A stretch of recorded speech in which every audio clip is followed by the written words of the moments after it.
Bienvenidos a Lo Simple No Vale, Nacho, Brian, Luciano. ¿Qué tal estáis? Y muchas gracias por estar aquí. ¿Qué tal? Buenas tardes, un gusto como siempre. Buenas tardes, gracias por el espacio, como siempre. Hola Alberto, Nacho, Luciano, un placer nuevamente estar acá con ustedes. Bueno, vamos a hablar sobre Oriente Próximo visto desde España, Oriente Medio, sobre Israel, muchas últimas noticias, reuniones de Trump, la situación de Hamas, los rehenes, Netanyahu y Trump también. Brian, hablamos la semana pasada, están sucediendo muchas noticias en pocos días. ¿Qué te parece todo? De lo que hablamos la semana pasada a lo que hemos visto pues hemos tenido una evolución de algunos temas. No recuerdo si la semana pasada habíamos hablado de la propuesta de Donald Trump con respecto a Gaza, ¿verdad? Que desde donde quiera que uno la vea es una locura. Digamos, la forma en la cual fue propuesta. Sin embargo, creo que algunos elementos empiezan a dar resultado. Trump no es muy estratégico, creo que incluso en muchas ocasiones es muy disruptivo y es un poquito demagogo, ¿verdad? Como buen populista que es, pero aunque sea cuentagotas, logras algunos objetivos. Por ejemplo, ha logrado de que Jordania y Egipto ya se manifiesten con respecto a la posibilidad de aceptar o no refugiados palestinos, lo cual, si lo vemos desde un punto de vista humano, creo que no debería ser mayor rollo para el mundo árabe recibir refugiados palestinos por cuanto reciben refugiados constantemente de Yemen, de Siria, de Libia, etcétera. Entonces, digamos, desde esa perspectiva no debería de haber mayor problema. Entendemos perfectamente, o por lo menos yo entiendo perfectamente, que la negativa de ellos de aceptar refugiados palestinos es porque los refugiados palestinos generalmente se quedan en la condición de refugiados, ¿verdad? No llega a solucionarse y más bien se perpetúa el asunto y ya tanto Jordania como Líbano, etcétera, pues han tenido muchas experiencias, tanto con refugiados palestinos que se han convertido en piezas importantes de la política interna de sus diferentes países, como también el hecho de que al no salir y al tener el único grupo de refugiados en el mundo que heredan su condición de refugiados de generación a generación, hacen de que se multipliquen en el tiempo en vez de disminuir con el tiempo. Entonces, esto evidentemente nadie quiere lidiar con ello. Si hacemos un recuento de la cantidad de países donde han habido refugiados palestinos, nos vamos a dar cuenta de que para todos los palestinos siempre ha sido un problema. Y lo siento que se escuche de la manera en la que lo estoy diciendo, pero así por lo menos ellos lo han dejado ver, como que los refugiados palestinos son un problema. Pese a esto y pese, digamos, a la locura de Trump de querer sacarlos y tratar de solucionarlo todo desde una perspectiva inmobiliaria, lo cual no va a resolver el tema de fondo que tiene que ver con la cuestión del liderazgo en Gaza y el hecho de que sean radicales los que tomen el poder. Lo cierto es que ha logrado, por ejemplo, de que Abdalá acceda a recibir una cantidad determinada de niños palestinos, se hablan de 2.000 aproximadamente, pero no es suficiente, ¿verdad? Lo cierto del caso es que también ha promovido de alguna forma de que jamás tuviera la osadía de anular el acuerdo en cuanto a la entrega de rehenes, aunque ya hoy se dice de que van a seguir según el calendario teniendo 3 rehenes este fin de semana. Entonces, de alguna manera vamos a ver cuánto cambia o cuánto no, digamos, se preserva tal cual está. Pero hasta este momento lo que hemos visto ha sido mucho ruido, muchos elementos que generan un poco de vértigo, e internamente en Israel también, pues hay una serie de debates con respecto a si se reanuda o no se reanuda la guerra. Y esto no solo es un problema desde el punto de vista de lo que se le vienen a los propios gazatíes, ¿verdad? Si vuelve a entrar el ejército, sino también lo que significa el desgaste de la imagen del ejército, de tener que estar ingresando en estas zonas hostiles donde ya, digamos, después de 16 meses la cantidad de soldados que han caído también ha sido muy grande y que esto desgasta la imagen de cualquiera. Y por el otro lado también que muchos reservistas de alguna forma ya no quieren regresar. Ya están desgastados, ya digamos, en algún momento hubo dos conflictos abiertos en simultáneo, Líbano y Siria y Gaza, entonces en estos momentos para ellos el desgaste es bastante alto y lo que se busca es tratar de buscar, de encontrar otra salida que no sugiera volver a la condición antes de llegado el acuerdo, porque definitivamente esto es desgastante para todos, ¿verdad? Y incluso para nosotros, como comunicadores, de alguna forma han sido 15, 16 meses muy pesados, donde los tiros vienen por todas partes y poder analizarlo todo y tratar de contrarrestarlo contra desinformación ha sido súper, súper pesado, aunque por supuesto en nuestro caso el asunto es menos grave que digamos los que están en el terreno propiamente. Esa sería mi síntesis por el momento. Luciano. A ver, yo justo cuando Brian iba narrando, iba contando y haciendo una orden cronológica también de lo que fueron los últimos 16 meses, me iba más a los últimos 15 o 20 días. Desde el 20 de enero, cuando asume Donald Trump, hay dos hechos que me parece que se pueden entender como parte o dos elementos que nos permiten ver una película más completa y no tanto la foto. La primera, hubo un no, y creo que es un no más allá que hay algunas matices dando vueltas. La administración Trump no ha dado señales claras de avalar una acción militar directa e inmediata, en este caso de Israel, contra el programa nuclear iraní.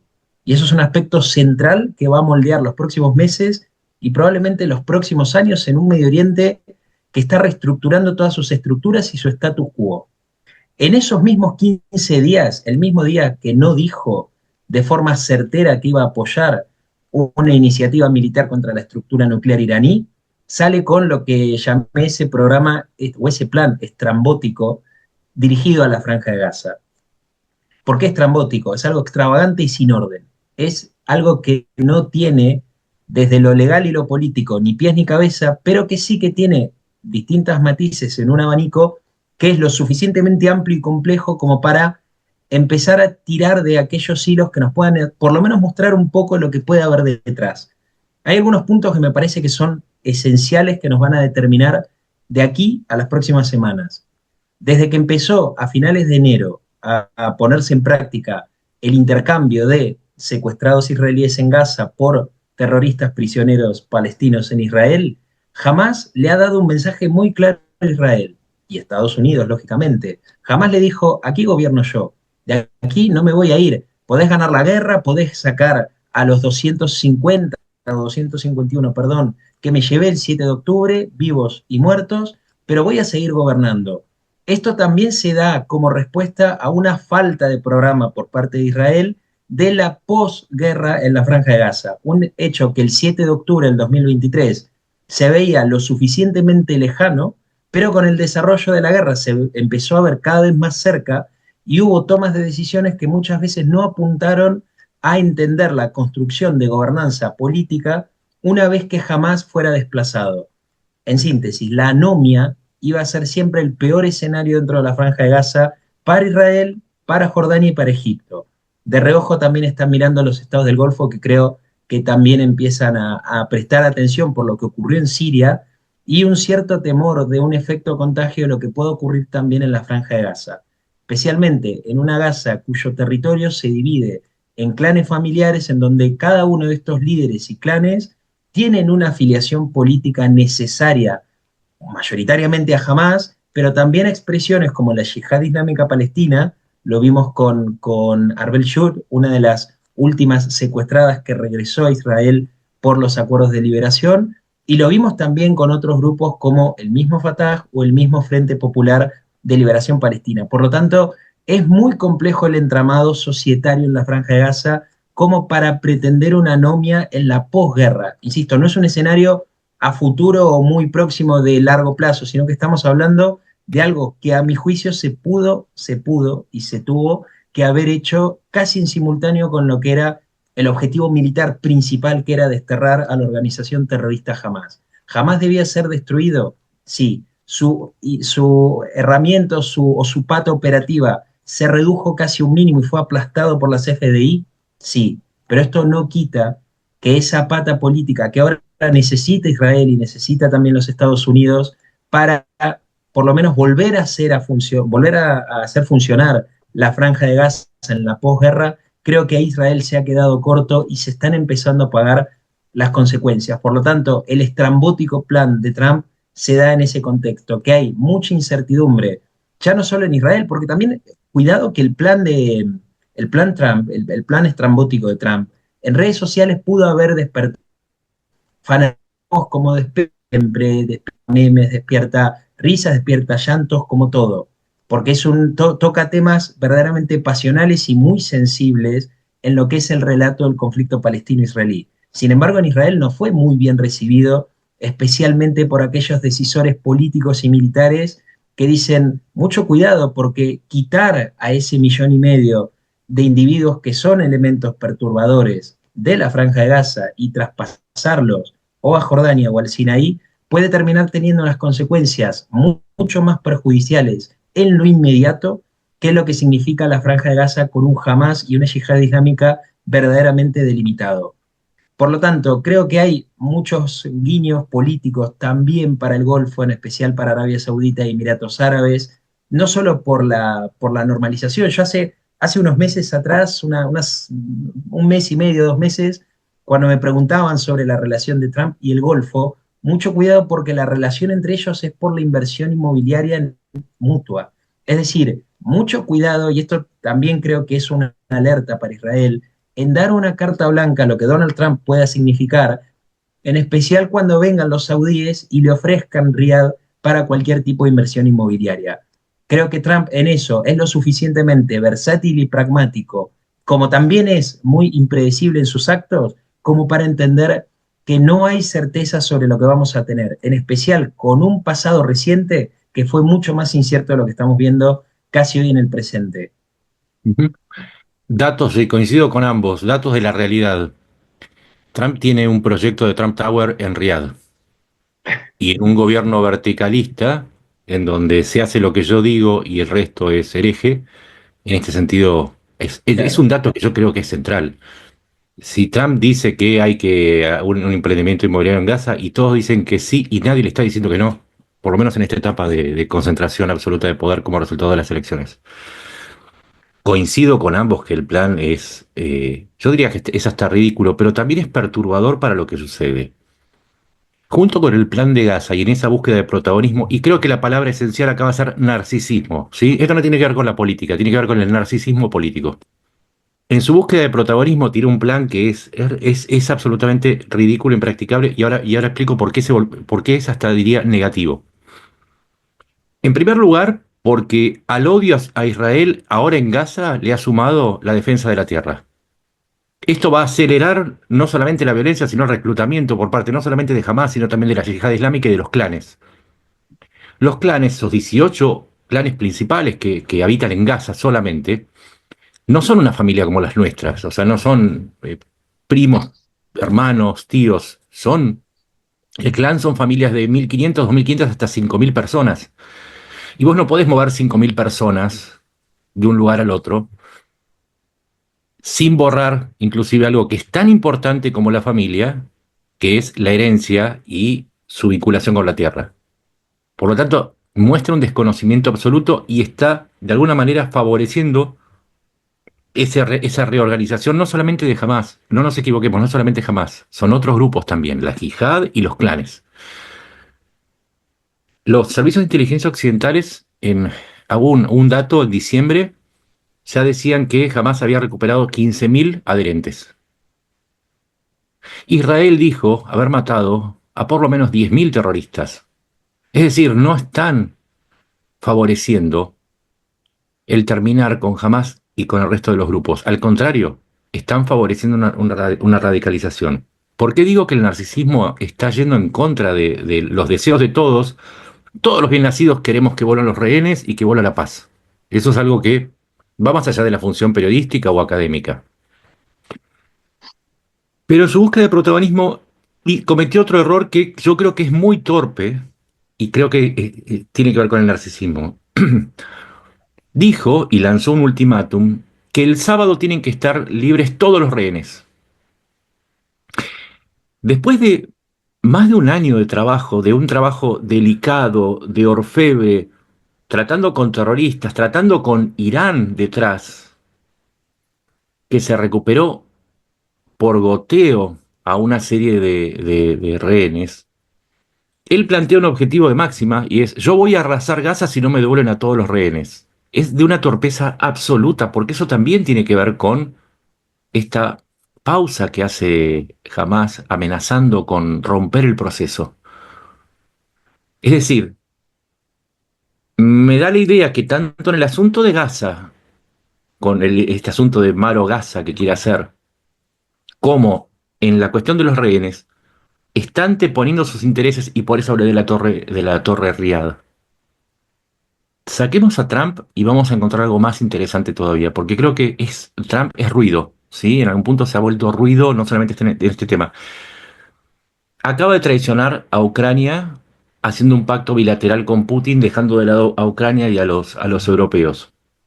Ojo, porque Trump no es una persona del todo confiable para Israel, por sus intereses con los árabes, porque necesita esos 500.000, recordemos, 500.000 millones de dólares le prometió Arabia Saudita. Es algo que Israel no tiene. Esos 500.000 millones de dólares es algo que necesita mucho más Trump por una cuestión de inversión directa extranjera para normalizar su economía, con lo cual va a impactar más sobre su imagen interna, que lo que puede ofrecer Israel. Más aún cuando Israel tiene un problema grave de opinión pública hacia el exterior. Entonces, ojo con Trump. Y la tercera cuestión. Me parece interesante que se haya planteado la cuestión de los palestinos. Y la cuestión, y la pregunta, ¿es los problemas, el problema en sí, son los palestinos o es el terrorismo? Es un debate que me parece que es absolutamente importante y es anterior y es el que va a generar la solución efectiva o no. Porque si vos no sacás al terrorismo que está metido en las entrañas de Hamas, es más, lo estás estimulando, cualquier país te va a decir: yo no quiero que me traigas a los palestinos de Gaza porque me vas a estar trayendo a el terrorismo. Es decir, limpiame el terrorismo y yo no tengo problema con los palestinos. Ese es un poco el mensaje que le dio el rey Hussein Abdalá de Jordania. Es lo mismo que dijo Mohammed bin Salman: resolvamos el problema de la política palestina para después hablar de movimientos de palestinos. Y cierro con esto. Es algo que vengo estudiando en estos días. Si el problema intrínseco son los palestinos, si el palestino es violento de por sí, ¿por qué Israel tiene 1.600.000 palestinos en su seno? ¿Por qué Jordania tiene 2.800.000 palestinos en su seno que tampoco están generando otro septiembre negro? ¿Por qué Chile tiene 500.000 descendientes de palestinos y no tiene un problema de yihad? O Arabia Saudita tiene 240.000, y puedo seguir dando las cifras. El problema, y creo que este es el meollo del asunto y es lo más interesante que está planteando todo este escenario, es los palestinos. ¿Cómo se resuelve el problema de los palestinos? ¿Israel tiene el suficiente poder militar, motivos y conceptos para encontrar sus soluciones y crear planes que son consecuentes? Pero con los palestinos, si no se soluciona la cuestión palestina, no hay forma. No, ni con limpiezas étnicas, ni con bombardeos. No, es un problema muchísimo, muchísimo más de fondo. El problema es el terrorismo. Y esto es lo que no están entendiendo ni Trump ni sus seguidores. Que no se trata de simplificar la cuestión, sino que se trata de entender una cuestión más que compleja. Y ahora sí, cierro con algo que dijo Luciano. Las ausencias. Sabemos que el problema palestino tiene mucho que ver con la injerencia chiita dentro del mundo palestino de Gaza y Cisjordania. Trump anunció una serie de aranceles que son sanciones. No demos vueltas. Un arancel es una sanción. Y atacó México, Canadá, Dinamarca, Panamá, Colombia. ¿Cuáles son las sanciones anunciadas contra Irán?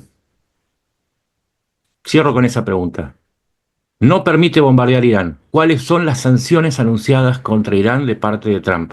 Ojo, dejemos de mirar tanto a Trump porque no es un actor confiable. El problema en sí es que no hay paz y no están regresando los rehenes. Digo, esa es mi postura frente a esta situación. Ujú. ¿Quién, Brian o Luciano, no sé, queréis decir alguna cosa?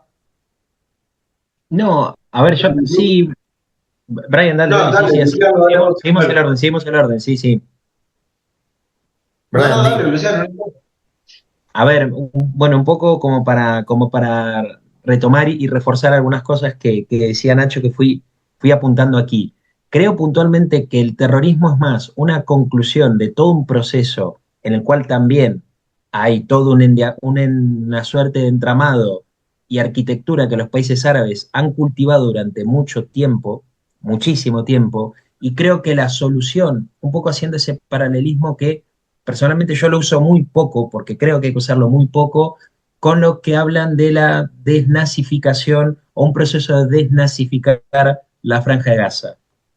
Creo que hay un serio problema en los palestinos, no solo en los palestinos de Gaza, sino también en los de Cisjordania, que han sido durante mucho tiempo inoculados con un odio troncal y estructural hacia lo que es la cuestión judía de Israel. Que eso es troncal en el mundo árabe, no en el mundo palestino. Lo vas a tener en Egipto, en menor medida lo tenés en el Golfo, más que Coincido, nada aquellos coincido. países que tomaron los ministerios de educación, y esto es muy, muy bueno porque cuando los ministerios de educación fueron tomados por los hermanos musulmanes en los países árabes, esos mismos ministerios de educación fueron los que promovieron y difundieron mucho de ese material antisemita y antijudío en el Medio Oriente. Mucho fundamento también teológico de impedir que haya un Estado judío en la tierra de Dar al-Islam, Al-Husayni, Isedin al-Qassam, etcétera, etcétera, etcétera, pensadores casi estructurales del pensamiento islámico.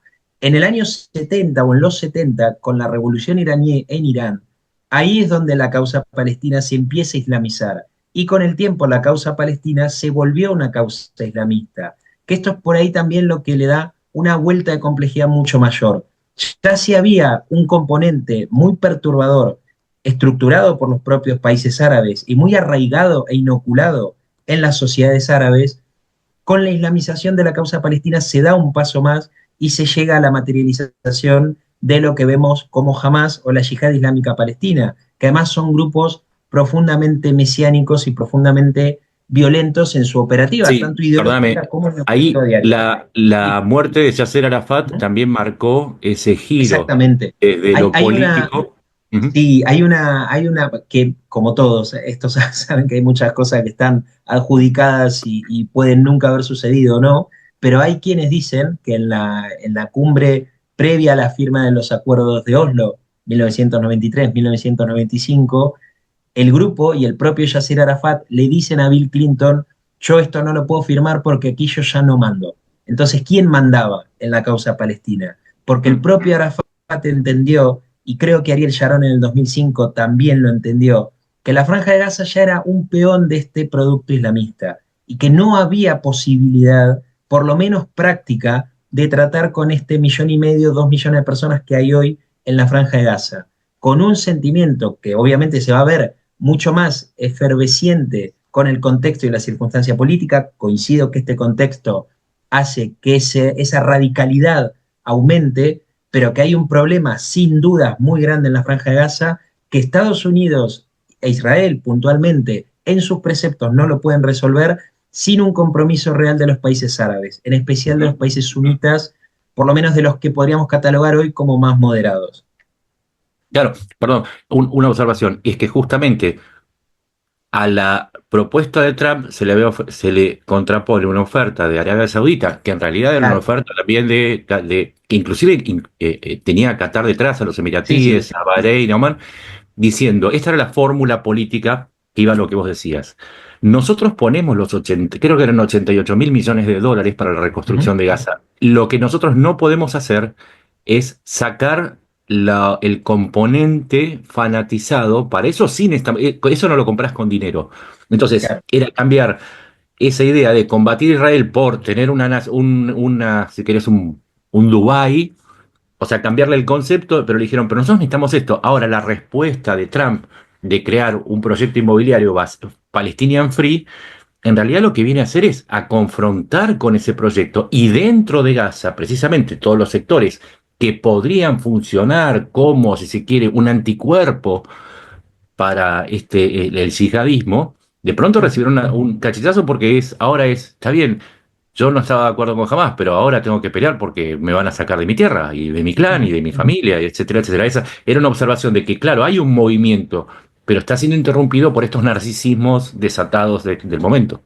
Sí, y antes de darle la palabra a Brian, también no podemos olvidar o dejar de lado que cualquier movimiento que haya de palestinos desde la Franja de Gaza hacia cualquier otro sitio va ineludiblemente a generar una respuesta y un rechazo en el mundo árabe que también va a hacer tambalear a muchos de los actores que son necesarios para el día a día en la seguridad de Israel. Por eso hoy decía, mucho cuidado porque en este plan estrambótico que también tiene cosas interesantes. Cuidado con esto de decir, es una locura de un loquito y nada más. Creo que es un plan que saca muchas cosas a flote y cosas muy interesantes que se van a ir desarrollando, pero que en Israel no es percibido en los decisores políticos y militares como un plan, primero, ni que sea operativo y segundo, que sea la mejor de las opciones. Ujú. Brian. Bueno, coincido con los dos. Creo que el elemento más importante acá es que el terrorismo es acción, ¿verdad? El terrorismo per se no es algo que esté ahí, no es algo que exista realmente, no es un ente, por decirlo así. Cuando hablábamos de guerra contra el terrorismo, estábamos hablando directamente de algo que es inexistente. En realidad nosotros no combatimos el terrorismo, combatimos la esencia, la idea que nos lleva a la acción, que es el terror.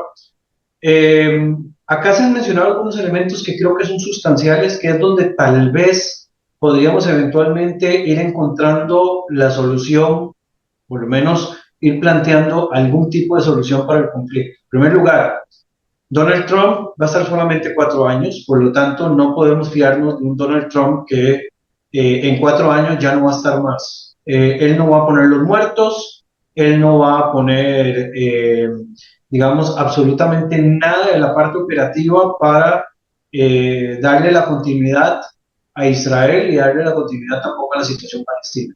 Número dos, la situación que vive Gaza nos demuestra de que los gazatíes que gobiernan están dispuestos a exponer sus vidas frente a lo que sea. Nos demostró de que, por ejemplo, Yahya Sinwar no le importaba el dinero, no le importaba, digamos, un Dubai en Gaza, porque al final de cuentas su concepto religioso es mucho más elevado. Número tres, que para mí es sustancial, es donde empezamos nosotros a ver desde dónde tenemos que empezar a combatir. Hay un elemento que mencionó Nacho, que ciertamente lo estuve trabajando en un artículo que sale publicado en las próximas semanas, que es la importancia del componente clánico y del componente de la identidad nacional dentro del mundo palestino. Él hablaba de 18 clanes en Gaza que están compuestos de 5.000, de 7.000 personas, o sea, no son el núcleo familiar de 5 o 6 que estamos acostumbrados en algunas partes de Latinoamérica, el papá, los hermanos, los abuelos, etcétera, sino que es algo mucho más elevado. Y es a partir de ahí donde hay que empezar a trabajar el combate a la radicalización dentro de los esquemas de los clanes, principalmente los clanes que tienen interés en desradicalizarse. Recordemos que entre los clanes también que hay en Gaza hay muchos clanes que están vinculados con el crimen organizado, a la trata, el tema de los armamentos, el tema de, incluso, digamos, les dan materia prima humana a los terroristas para empezar a actuar. ¿De dónde surge este germen? Bueno, tenemos varios orígenes que ya fueron mencionados. Bueno, primero, Hassan al-Banna, ¿verdad? Que es el fundador de los Hermanos Musulmanes, y todo el debate con respecto no solo al concepto del salafismo, que es lo que practican los Hermanos Musulmanes, sino también al concepto, en primer lugar, de lo que es la Tierra Santa Islámica, el Waqf, todo lo que se considera Waqf dentro del mundo islámico, y también lo que se considera que es moral o inmoral dentro de las acciones. Hay una serie de debates, hay dos pensadores islámicos, uno es Al-Qaradawi, ¿verdad? Que es uno de los más conocidos dentro del mundo de los hermanos musulmanes, el otro es Al-Qut, quienes planteaban de que la acción política, incluyendo el terrorismo, en este caso, digamos, Al-Qaradawi se oponía, digamos el otro, Al-Qut, mencionaba de que él estaba a favor de que en la acción política murieran civiles, así fueran civiles propios. Este es el tipo de práctica que está llevando adelante los hermanos musulmanes de Gaza, que son Hamas en la Yihad Islámica. Aquella que considera de que el martirio, aunque sea de los propios, es completamente válido para la guerra, por cuanto hay un valor mucho más elevado, que es el valor de recuperar la Tierra Santa Islámica, lo que se llama todo el Waqf.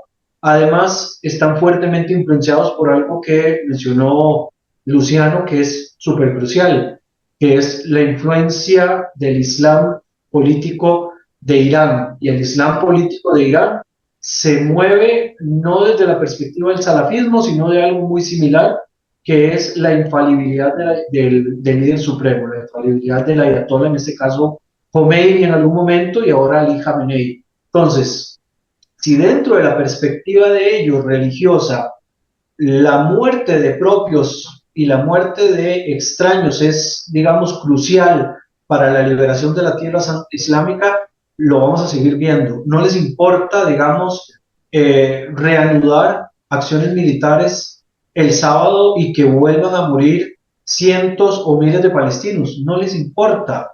De hecho, la cantidad, el número de palestinos que han muerto, a ellos no les importa. No les Al revés. importa. Discúlpame, David.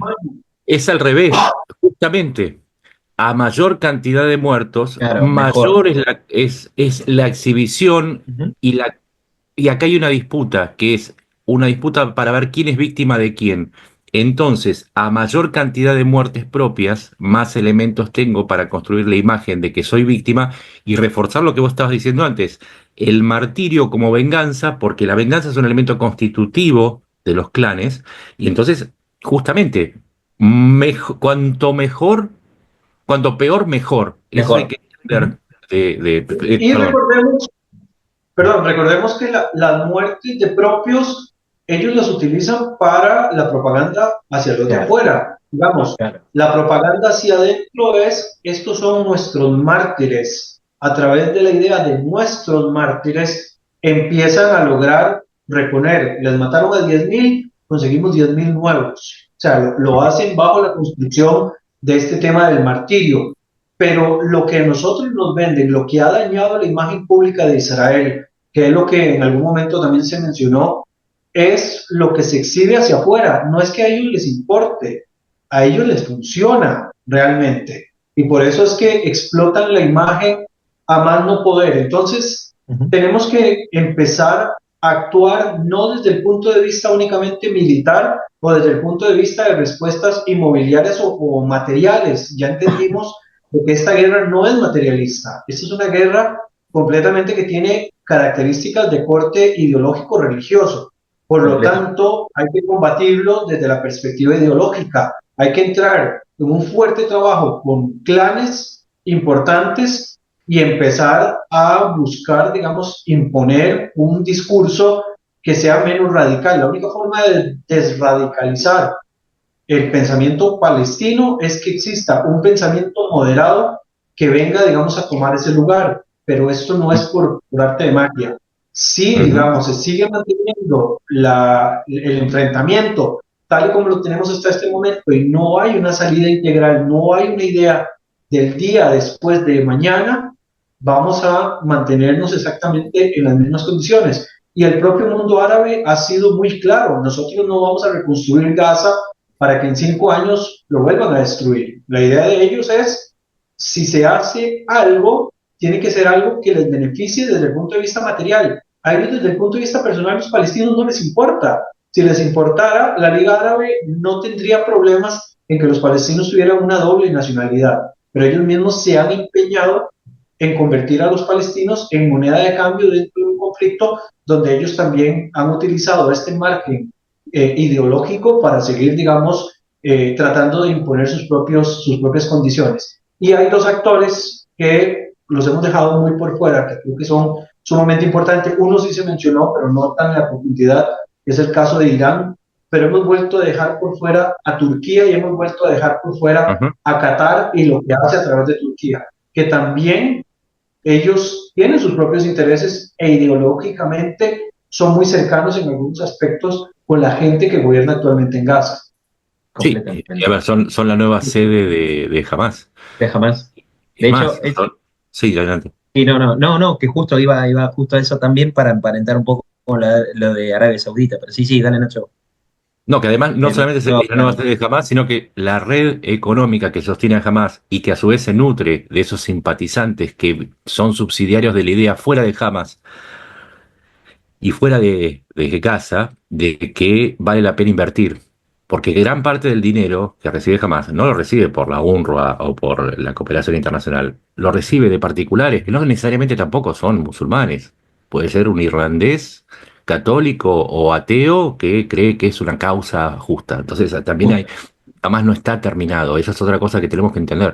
Hamas está muy lejos de estar terminado. Puede recibir una victoria Israel militar en Gaza, pero Hamas es un monstruo que se va a regenerar siempre que no se ataque a la raíz misma, que es Irán. Pero voy a algo que a partir de lo que decían, por ahí me va a resultar un poco difícil de explicar, pero que va al punto, voy a buscar el fondo mismo del asunto. Israel, antes de ser un Estado, era un concepto, ¿sí? Era un concepto de hacer reverdecer el desierto. Era crear una patria para la diáspora. Era abandonar la persecución que sufrían en Europa para buscar un lugar de paz. Es un concepto. Israel es antes que nada un concepto. ¿Qué es lo que le falta a los palestinos? El concepto, la falta de un concepto de desarrollo, porque ese concepto lo que te permite es estructurar un plan y reemplazar estas ideas yihadistas por en qué futuro me veo yo y mis hijos, ¿sí? Si me veo con un chaleco bomba o con una empresa exportadora de pescado a partir del mar enfrente de Gaza. ¿Sí? Por ahí parece una tontería, pero es un poco ir al fondo de la cuestión. El problema con los palestinos es que no tienen ese concepto y en el vacío de ese concepto de un Estado estructurado dentro de un mundo real, entra esta idea del yihadismo para aprovecharlo tanto el resentimiento como las violencias, como las persecuciones, o todo lo que ustedes quieran meter. Los chiitas básicamente aprovecharon eso. Vuelvo a que no es un problema intrínseco de los palestinos. Recién mencionabas el salafismo. El salafismo está emparentado con el wahabismo, que proviene de Arabia Saudita, donde hay un montón de palestinos, y sin embargo en Arabia Saudita los palestinos viven en relativa armonía. ¿Pero por qué? A eso iba. Porque están involucrados en un concepto donde Arabia Saudita también es un concepto como el de Israel, que es somos un pueblo de beduinos que de pronto encontramos sangre de dinosaurios y que se nos va a acabar en algún momento y queremos crear una sociedad a partir de esta estructura. Hay un sueño, hay un concepto. Entonces, si vos no le das a los palestinos un concepto, y en esto Israel tiene un rol central, ni siquiera te diría que es Occidente. Si Israel lograra trasladarle ese reemplazo conceptual con ayuda de las coronas sunitas para reemplazar al chiismo, yo sé que estoy siendo por ahí un poco imaginativo y hasta demasiado optimista, pero me parece que es la única salida para reemplazar, insisto, la idea de imaginar a mi hijo con un chalequito bomba o imaginarlo egresado y haciendo una vida, si se quiere, un poco más honesta y no violenta. No sé si expresé bien lo Sí, lo que sí. pensaba, pero es una falta de concepto. Israel es un concepto, Palestina todavía no lo tiene. Pero, a ver, yo sí creo que lo tiene y creo que hay un concepto que está o que es heredado también de una costumbre y una cultura árabe pergeñada durante muchos años, que ha creado a los palestinos como una moneda de cambio. Ahí se conecta muy bien esa falta de concepto que señalás, Nacho, con lo que decía Brian. Le falta un concepto que sea de convivencia, un concepto de Ujú. convivencia con un Estado judío al lado del Estado palestino. Un Estado palestino Por que, eso, discúlpame, por eso sí, sí, mencioné al 1,6 claro, millones de palestinos que comparten ese exacto. proyecto. Y que Ujú. comparten, y que a ver, y que luego uno puede expresar muchas cosas teóricas del conflicto, pero en la práctica, en el día a día, la gente, mucha gente en Israel que no sigue o que no cumple a rajatabla el Shabbat, va a ciudades palestinas, a talleres mecánicos, a hacer compras, a lo que sea, porque la vida en Israel se detiene durante el Shabbat, que es el día de descanso para los judíos, pero no así en las ciudades árabes. Ujú. Entonces vas a ver muchos más movimientos, desde taxis hasta el transporte público, que puede funcionar en las ciudades palestinas y que la vida continúa. Esto en el día a día se ve. ¿Hay convivencia? Sí. ¿Hay convivencia tensa? Sí, también la hay. Pero Por creo que a supuesto. los palestinos les falta ese concepto. Un concepto que sí, que ha sido inoculado durante mucho tiempo por una herencia árabe que es profundamente hostil al Estado de Israel y que tuvo como monedas de cambio a los palestinos. Aquí no Yo nos creo, engañemos con perdón, algo. Sí, sí, perdón, Brian, una acá sola cosa. No, no, una sola cosa y cierro. Si vamos a lo que es la cuestión de la normalización con Arabia Saudita y entendemos este juego de las monedas de cambio, ¿alguien puede dudar que Riyadh y Bin Salman van a poner o van a matizar ese sostenimiento de un Estado palestino a cambio de F-35 y enriquecimiento de uranio en territorio saudí? Brian, yo digamos, sí creo de que los palestinos de Gaza tienen un concepto. Lo que lo tienen es en un concepto que no es de convivencia en este Claro, mundo. Su exacto. concepto es de una vida mejor en el más allá, porque ya en Exacto. esta Yihadista, es la yihad, Ujú. les claro. han restado toda esperanza de vida en este mundo material. Y por lo tanto, recordemos lo que dice la frase, cuando ya te han robado la esperanza, ya no tienes nada más que te roben. Y Ujú. a través de esa desesperanza es que esta gente se ha convertido en el caldo de cultivo del radicalismo a más Exacto, no poder. Y lo podemos ver, digamos, esta exacto. cuestión del radicalismo lo podemos ver con otros grupos que actúan parecido, con el Estado Islámico, lo podemos ver incluso con el Talibán, lo podemos ver cómo se convierten en grupos empobrecedores, en grupos Ujú, que desesperanzan digamos, a la masa en la que están liderando, porque a Ujú. través de esa desesperanza pueden inyectar la idea, mira, en esta vida tal vez no tienes todo lo que necesitas, pero si te martirizas y vives conforme a las indicaciones del martirio, es muy probable que sí. Yo creo que sí puede existir, digamos, a través de este cambio conceptual o la inyección de un nuevo concepto con el involucramiento de otros estados árabes dentro de la estructura de Gaza. No hacerlo al revés. No es sacar a los palestinos para, para coincido totalmente. sumergirlos dentro del mundo de otros estados árabes para que ellos se contagien, porque ya vimos que no existe esto. Líbano es un ejemplo donde los palestinos metidos en Líbano más bien han sido un problema y los detonantes principales de la guerra civil en los años 70, Exacto. vemos cómo los Fue la ONP. palestinos de la OLP son los causantes de septiembre en Jordania. Claro, Entonces, el concepto hay que cambiarlo de posición. Hay que claro. traerse a estos árabes que sí tienen una idea de un mundo material en convivencia con el mundo espiritual y que contagien de alguna manera a el germen, digamos, palestino para que vayan cambiando un poco ese modelo. Sí, Sí, pero cuidado, perdón. perdón Nacho, una sola cosa. Cuidado con no estar caminando en círculos, porque este también es un punto que los árabes reclaman. Arabia Saudita tiene una postura muy clara y Emiratos Árabes Unidos también. No van a entrar en Gaza si jamás no es aniquilado, no es arrasado. Es decir, jamás todavía se mantiene vivo. Por lo tanto, Arabia Saudita y Emiratos no van a entrar. el único que puede, o por lo menos el mundo árabe que cree que tiene capacidad y credibilidad para terminar con lo que quede de Hamás, es Israel.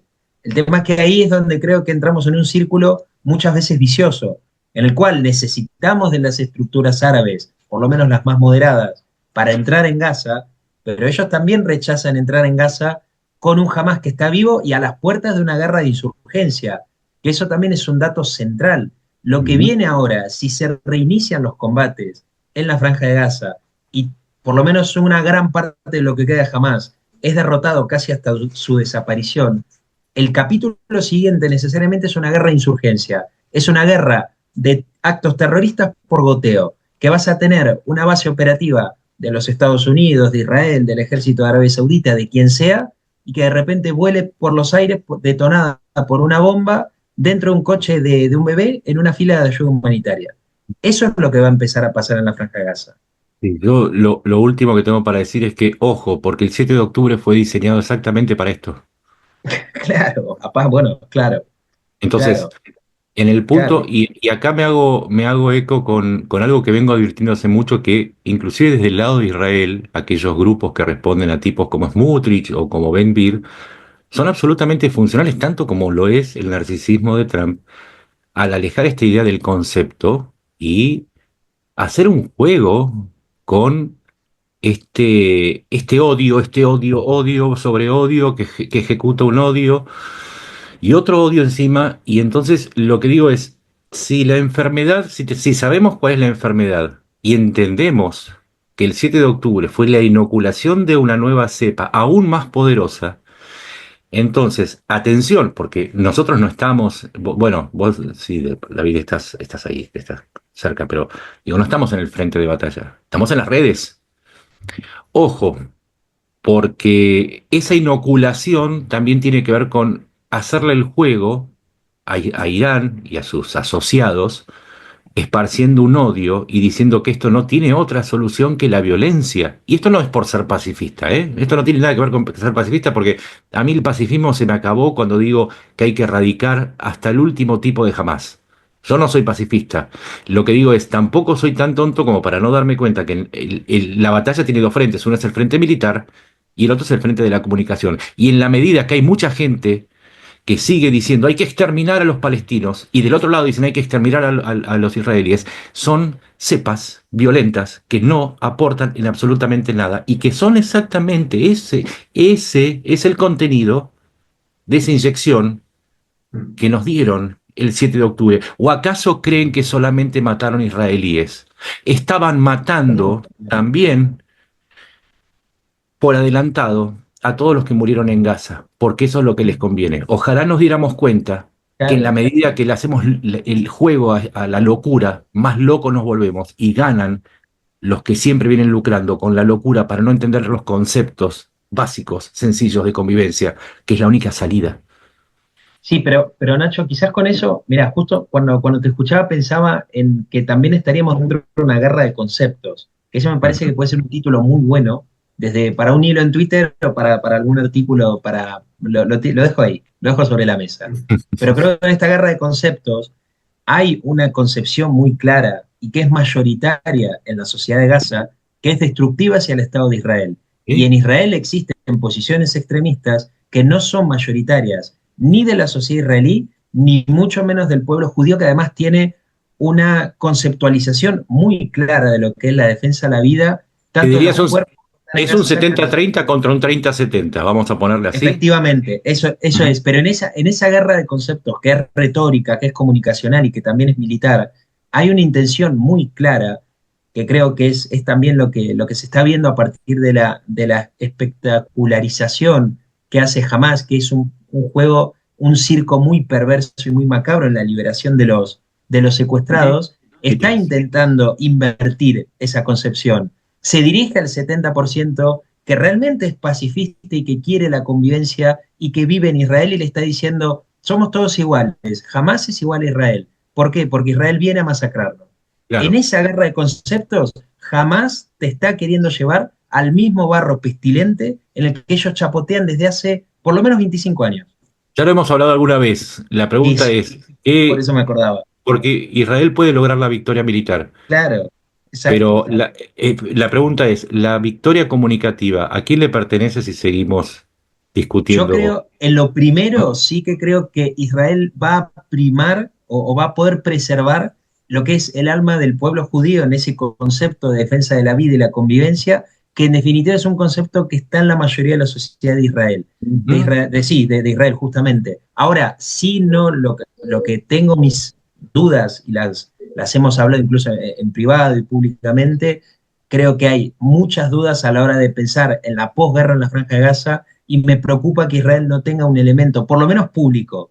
Insisto, mucho de lo que hablamos a veces está en el 5% de lo que se sabe y hay un 95% debajo de muchas llaves. Pero por lo menos en este porcentaje que indagamos de lo público, me preocuparía que Israel no tenga un plan claro, una hoja de ruta muy clara en lo que es el día después en Gaza y lo que es especialmente con Irán, que es el punto Ujú. central del Medio Oriente, ¿Qué es lo que pedía Benny Gantz, por ejemplo?